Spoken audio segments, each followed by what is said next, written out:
दोस्तों, मैं आपका दोस्त ललित पटेल अपना इंडिया से आज के एपिसोड में आपका हार्दिक स्वागत और अभिनंदन करता हूं। दोस्तों, क्या दिल्ली हाई कोर्ट से एसडीएम ज्योति मौर्य को लगेगा बहुत बड़ा झटका? क्या आलोक मौर्य की हत्या की साजिश का प्लान बहुत बड़ा था, जिसकी खबर मिलते ही आलोक मौर्य दहशत में आ गए थे? क्या है मनीष दुबे और एसडीएम ज्योति मौर्य का अगला प्लान? आलोक मौर्य ने अपनी पत्नी एसडीएम ज्योति मौर्य पर लगाए थे और मनीष दुबे होमगार्ड कमांडेंट पर लगाए थे। वो आरोप बहुत गंभीर प्रवृत्ति के थे। जैसे ही ये मामला मीडिया के सामने आया, ये बात पूरे हिंदुस्तान में आग की तरह फैल गई और हर आदमी इसमें जानना चाह रहा था आखिर हुआ क्या। उसके बाद पूरा प्रकरण आप सबकी जानकारी में है, लेकिन मैं आपको ये बात बता दूं कि एसडीएम ज्योति मौर्य उसके बाद दिल्ली हाई कोर्ट गई, क्योंकि ये मामला मीडिया, सोशल मीडिया संस्थानों में काफ़ी फैल गया, जन जन तक पहुंच गया था। एसडीएम ज्योति मौर्य कहीं ना कहीं बैकफुट पर आ गई। उन्हें लगा कि अब सामाजिक छवि खराब हो चुकी है, जो मैंने कृत किए हैं वो बहुत गंभीर प्रवृत्ति के हैं। इस ऐसे में वो दिल्ली हाई कोर्ट गई, जबकि एसडीएम ज्योति मौर्य को प्रयागराज हाई कोर्ट जाना चाहिए था या फिर उसकी ब्रांच लखनऊ जाना चाहिए था। लेकिन दिल्ली क्यों गई, इस पर भी प्रश्न चिन्ह उठे थे। लोगों का कहना था कि दिल्ली ही क्यों गई है, दिल्ली हाई कोर्ट। उसके बाद आलोक मौर्य ने अपनी शिकायत 28 अगस्त को वापस ली। वापस लेने के बाद मामला बदला।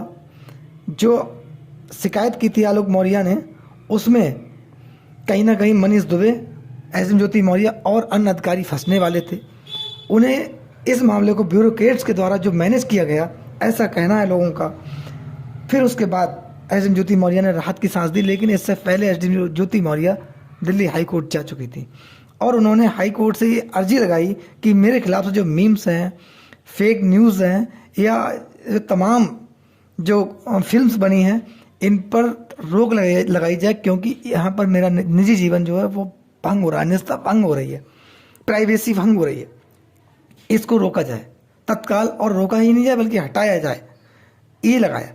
अब मैं इसमें आपको बता दूं, ये विशेष सूत्रों से जानकारी मिली है कि इसमें एसडीएम ज्योति मौर्य को उल्टी फटकार लगने वाली है, क्योंकि इस प्रकार की रोक देश में अभिव्यक्ति की आज़ादी है।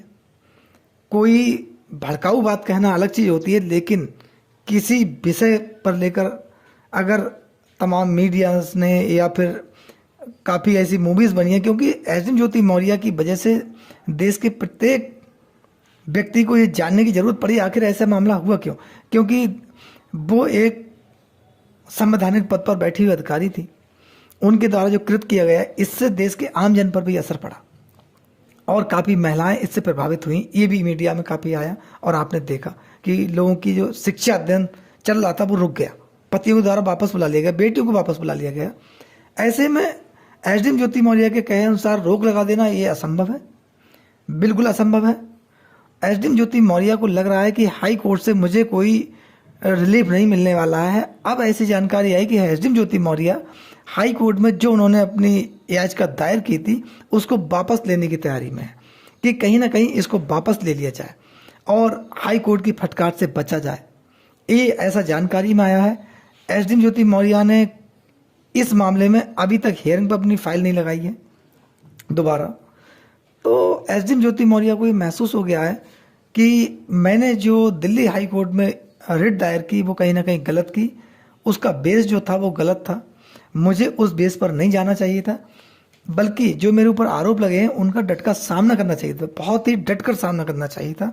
अगर आरोप फेक है, आलोक मौर्य द्वारा आरोप जो लगाए गए हैं वो गलत हैं, उसमें किसी प्रकार कृत एसडीएम ज्योति मौर्य ने नहीं किया है, उनको उन आरोपों के अगेंस्ट आना चाहिए था, लेकिन उन्होंने ऐसा नहीं किया। इससे ये सत्यता होती है कि एसडीएम ज्योति मौर्य कहीं ना कहीं गलत थी। जो आलोक मौर्य ने वीडियोस दिए वो सत्य थे, जो आलोक मौर्य ने ऑडियोज दिए वो सत्य थे, जो व्हाट्सएप चैट दी थी वो सत्य थी। इसमें इन्हें लग रहा था कि हम फंसेंगे। अब दूसरी बात आती है कि आलोक मौर्य के खिलाफ जो षड्यंत्र था वो किस प्रवृत्ति का था। दोस्तों, हम आपको बता दें, आलोक मौर्य के खिलाफ जो षड्यंत्र मनीष दुबे और एसडीएम ज्योति मौर्य ने जो रचा था, उनकी हत्या की साजिश का षड्यंत्र जो महोबा में रचा गया था, ऐसा लोगों का कहना है। और जो आलोक मौर्य ने जो आरोप लगाया था एसडीएम ज्योति मौर्य और मनीष दुबे की मेरी हत्या की साजिश इन लोगों ने रची है, मेरी किसी भी समय हत्या हो सकती है, वो गंभीर प्रवृत्ति का था। इसमें आजीवन कारावास की सजा हो सकती थी इन लोगों को, अगर आरोप सिद्ध होते तब, जांच पूर्ण होती तब।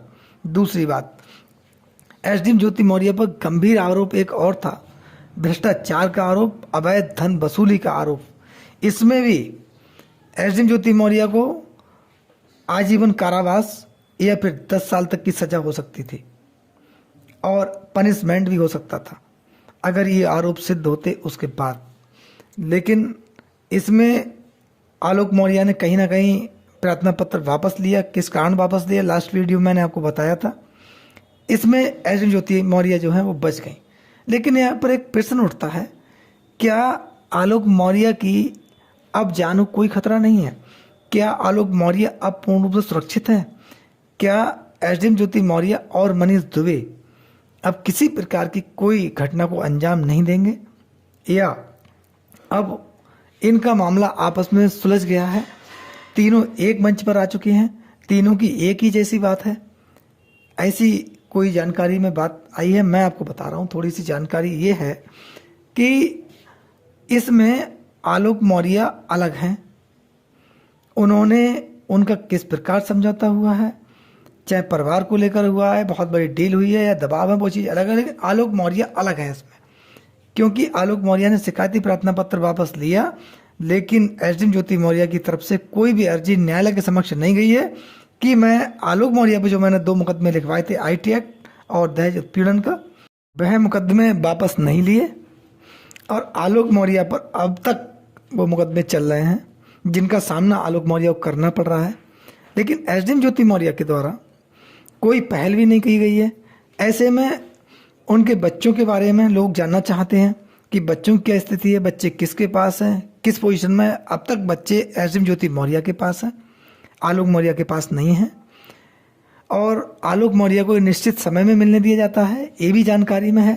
एसडीएम ज्योति मौर्य बरेली के जो है गन्ना शुगर मिल है सेमी खेड़ा, उसमें इस समय पोस्टेड हैं, वहीं पर वो रहती हैं। बरेली में भी रहना होता है। होमगार्ड कमांडेंट और एसडीएम ज्योति मौर्य की आपस में बात नहीं रुकी है, ऐसा भी जानकारी में है।